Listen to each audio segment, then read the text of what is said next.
All eyes are also on Congress today. Several Republican lawmakers are expected to contest the results of the presidential election. Fox News has learned Vice President Mike Pence is expected to preside over the certification today of the vote, but he may not stay for the entire time. Republicans say they intend to present evidence of widespread fraud in key battleground states.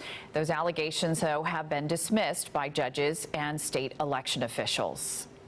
You have tens of millions of Americans who really have questions about the ballot integrity and election security. Let me just tell you something.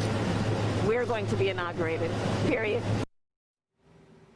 That certification will go in alphabetical order, so the first state to be challenged will likely be Arizona. And to break down what all of this means, and it is a lot, is political analyst and former Congressman Rick Keller. Great to see you, my friend. How are you?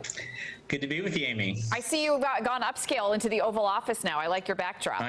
I have, and the president says hello to Amy, and he's mad that you cut him off on the ski slopes recently.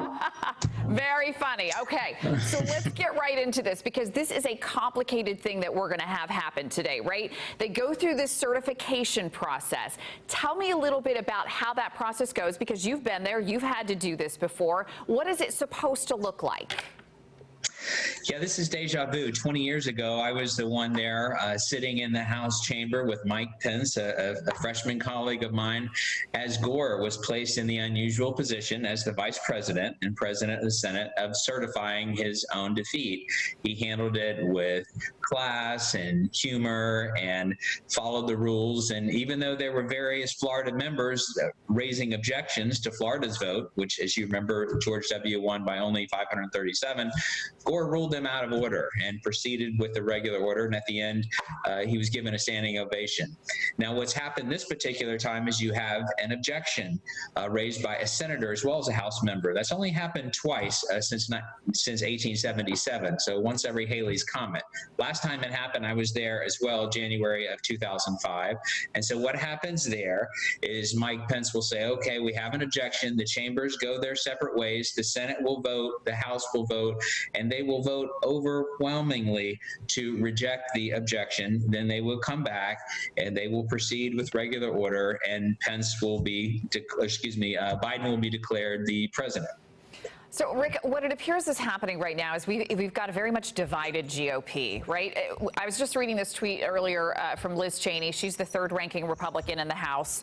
And she says, quote, "We have sworn an oath under God to defend the Constitution. We uphold that oath at all times, not only when it is politically convenient." She says Congress has no authority to overturn elections by objecting to electors, and that doing so steals power from the states and violates the Constitution. Are you concerned that we are going to see a divided GOP because of this?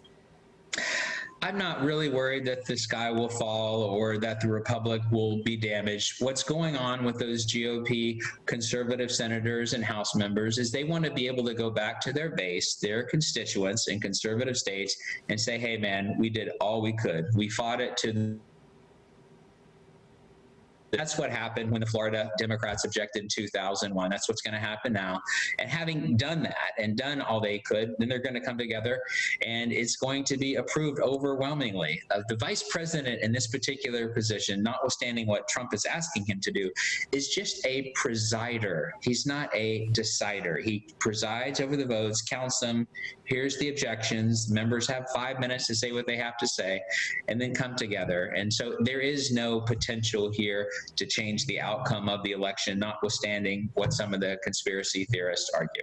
Rick, we're almost out of time, but I want to make sure I get your comment on what you think is going to happen in Georgia. Obviously, Ossoff has already come out and said he's won, but the counts are very close, and they've already called the race for Warnock.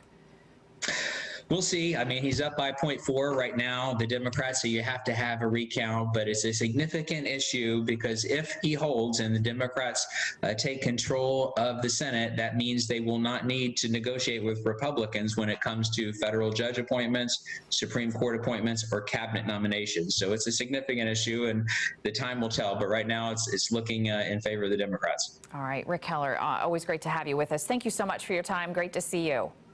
You bet, Amy. Thank you. We'll see you.